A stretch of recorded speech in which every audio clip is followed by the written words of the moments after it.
Nancy Drew Files number 11, insert unrelated title here, was published in May 1987. Today's ghostwriter is most likely a rancher from Dallas, Texas. How do we know this?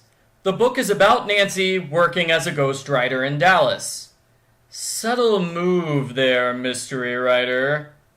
Wait a second. 1987 Dallas rancher? Oh my gosh! This book was written by President George Bush! Naturally, this book comes with all of the standard features we have come to expect from an 80s Nancy Drew book. Nancy is on vacation.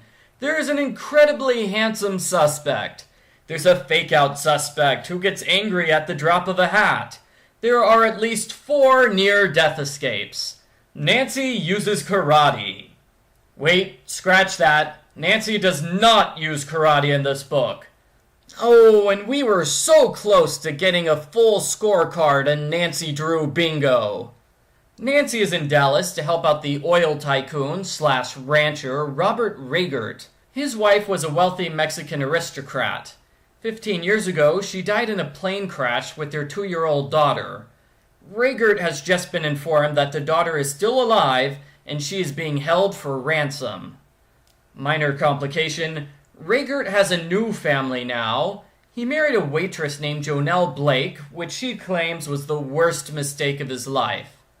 Jonelle has a son named Mark. Mark wants Reigert to sell all of the cattle on the ranch and replace them with exotic animals. Nancy starts her investigation by meeting everyone, then riding around the ranch on a horse. While she's out in the fields, she sees an odd-looking deer from a foreign country. The ranch hands tell her she must be seeing things, while Mark, the exotic animal lover, starts choking in fear. Yeah, it doesn't take long to figure out who is smuggling exotic animals. The slightly harder mystery is figuring out what happened to Reigert's daughter. Nancy begins by talking to the Mexican Americans on the ranch, Senora Arguello and Angela. Angela is a young woman, the same age as the missing daughter. She acts regally and talks in a commanding, haughty tone. Yeah, it doesn't take long to figure out who is the missing daughter.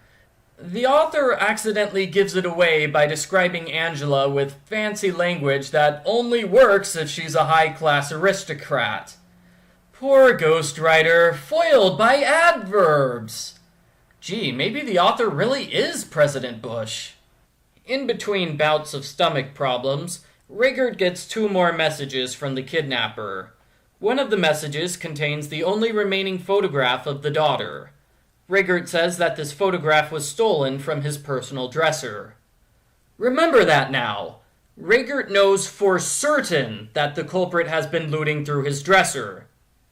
4 chapters later, the bank manager delivers $500,000 in cash to Reigert's house. Reigert puts the money inside his safe.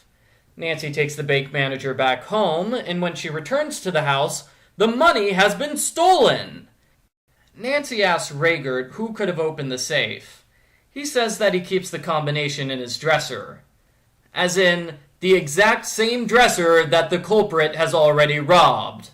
Oh, Reigert, are those stomach problems giving you delusions? Why on earth would you think it's secure to keep money in a safe when the criminals have the combination? If you're that foolish, you deserve to get robbed. Towards the end of the book, Angela reveals that she is Reigert's missing daughter. Finally, she also reveals that Mark is slowly killing Reigert with ant poison.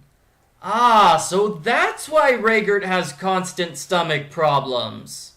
You'd think that the exotic animal smuggler would have something a bit more dangerous than ant poison, maybe rattlesnake venom, but I'm gonna let that pass. Our heroes set a trap for Mark by pretending that Angela died from eating the poison. Nancy makes a big deal out of fingerprinting the bottle, and Mark gets scared. He starts yelling at Jonelle, and they conveniently confess to all of their various crimes. Hey! You tried to poison Reigert! Yeah, well, you pretended to kidnap his daughter! It was a great plan to get money! Better than your animal smuggling scheme! Please, you tricked him into marrying you for the money. Are there any more crimes we should confess to as long as we're talking about them in front of a detective? I stole $20 from your wallet last night. Mark, I'm disappointed in you. Mark and Jonelle are arrested, Raygert is reunited with his daughter, and Handsome Man marries Angela. 3 months later, Nancy's ghost-written novel hits the bookshelves, and it sells a grand total of 2 copies. The end. Post-book follow-up. There's not much to say about this book. It sticks pretty closely to the Nancy Drew formula, which works perfectly well.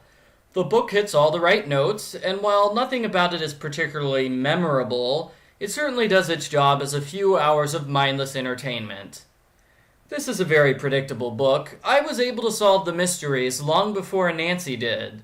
Normally, I'd complain that this means the book is too easy to figure out, but this time around, I liked it because it made me feel smart. I like feeling smart. I give Nancy Drew Files number 11, Heart of Danger, an 8 out of 10.